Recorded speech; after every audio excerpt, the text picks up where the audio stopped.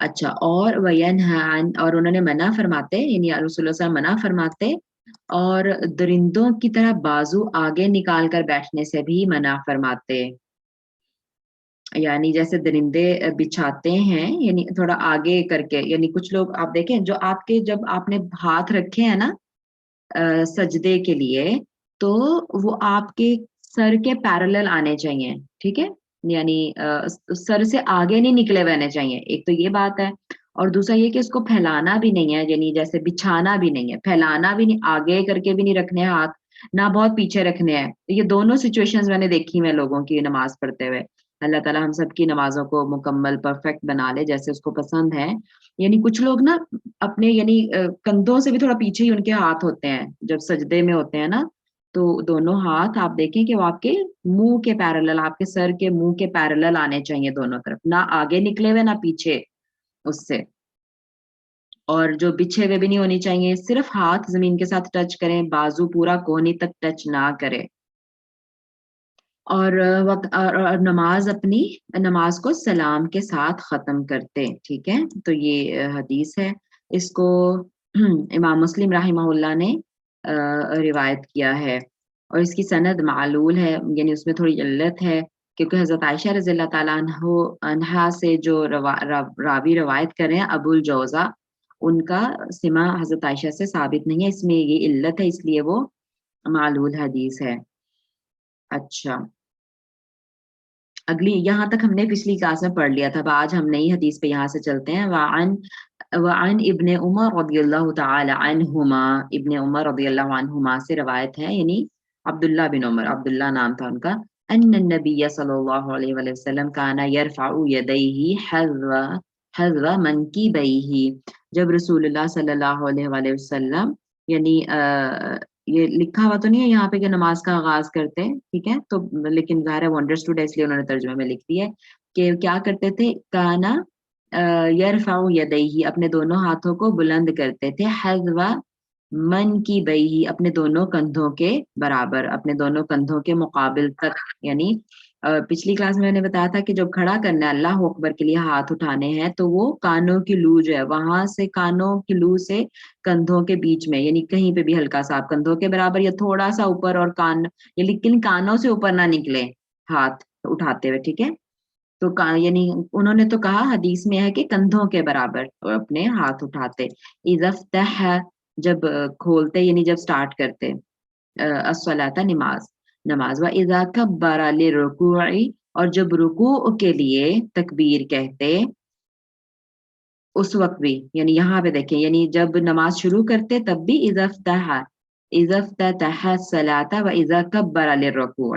تو جو پیچھے والی سچویشن ہے نا کہ کانا یرفع یدیہ حذو منکبیہ اپنے دونوں ہاتھوں کو اپنے کندھوں تک اٹھاتے یہ پہلے بتا دیا اور آگے دو سچویشنز بتا دی کہ جب یہ والا کام کرتے اور یہ والا کام کرتے یعنی جب نماز شروع کرتے وَإِذَا كَبَّرَ لِلرُّكُوعِ اور جب رکوع کے لیے تکبیر کہتے ٹھیک ہے تو نماز شروع کرتے ہوئے بھی اللہ اکبر کہنا ہے ہاتھ اوپر اٹھانے ہیں اور پھر رکوع کے لیے جب آپ نے اللہ اکبر کہنا ہے تب بھی ہاتھ اٹھاتے تھے رسول اللہ صلی اللہ علیہ وسلم جس کو رفع یدین کہتے ہیں وَإِذَا رَفَعَ رَأْسَهُ مِنَ الرُّكُوعِ اور جب رکوع سے سر اٹھاتے اوپر تب بھی اسی طرح کرتے ٹھیک ہے واو عطف چل رہا ہے یہاں پہ اس وقت بھی اور اس وقت بھی ٹھیک ہے تو نماز شروع کرتے وقت دونوں ہاتھ اٹھانے اور اللہ اکبر کہنا ہے رکوع میں جانے سے پہلے جب رکوع کے لیے اللہ اکبر کہنا تب بھی دونوں ہاتھ اٹھانے ہیں اور جب رکوع سے واپس سر اٹھانا ہے